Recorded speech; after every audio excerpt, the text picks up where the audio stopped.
Terremoto accionarial en Telefónica. El gobierno alcanza el 10% y la Caixa contraataca.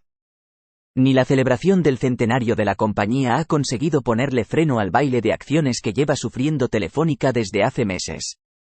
De hecho, las últimas 24 horas han estado muy agitadas. Ayer fue la SEPI quien comunicó que, cumpliendo con la autorización que el gobierno le otorgó en diciembre, había alcanzado ya el 10% del capital social de la Teleco española, lo que, ha supuesto un desembolso de más de 2.000 millones de euros. Y unas horas después, hemos sabido que Criteria Caixa, el holding inversor de la Caixa, está estudiando llegar también al 10% del accionariado, duplicando así su participación actual e igualando la del gobierno. Todo ello mientras continuamos a la espera de que STC ejecute los derivados bursátiles que le permitirán alcanzar su 9,9%. El gobierno ya es el principal accionista, pero por tiempo limitado. Todo comenzó el pasado mes de septiembre, cuando el grupo saudí STC anunció por sorpresa que se convertiría en el máximo accionista de Telefónica tras comprar el 9,9%. Inicialmente adquirió acciones equivalentes a un 4,9% del capital social y se reservó el otro 5% en instrumentos financieros. La factura, 2.100 millones de euros. Por aquel entonces, los principales accionistas de la Teleco eran la norteamericana BlackRock, con un 4,9%, y dos bancos españoles, BBVA, con un 4,8%, y CaixaBank, con un 3,5%. El movimiento de STC provocó la reacción del gobierno español, que rápidamente empezó a estudiar la forma de proteger a una empresa que considera estratégica tanto en el ámbito de las telecomunicaciones como en el de la seguridad nacional. La respuesta no se hizo esperar y, en diciembre, la Sociedad Estatal de Participaciones Industriales, SEPI, recibió la autorización del Consejo de Ministros para comprar hasta un 10% de Telefónica por unos 2.000 millones de euros. Esa decisión suponía el regreso del Estado a la Teleco 26 años después de su privatización. Apenas 3 meses después, a finales de marzo, la SEPI comunicó a la CNMV que ya había llevado a cabo la adquisición de acciones de la compañía equivalentes al 3% de su capital.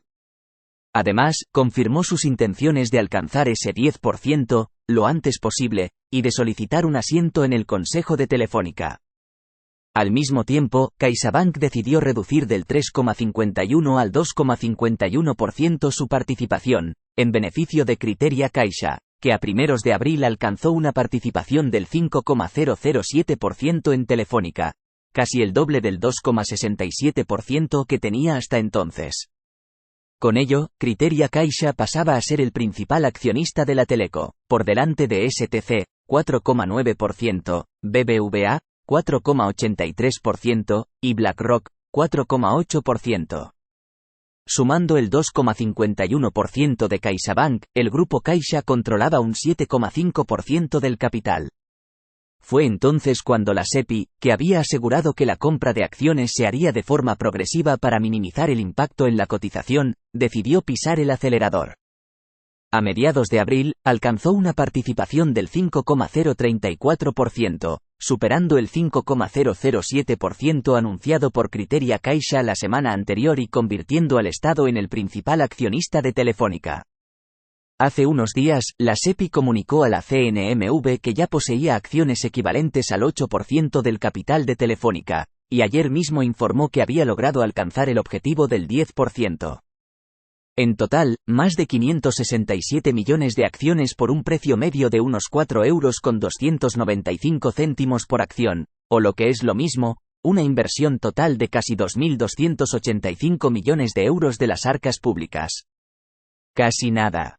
En un comunicado, la SEPI explica que ha culminado la operación de compra ordenada por el Consejo de Ministros, pero eso no significa que haya concluido el terremoto en el accionariado de la compañía. Según adelantaba El Confidencial, la Caixa no quiere quedarse atrás y ha decidido volver a duplicar el paquete accionarial que posee Criteria.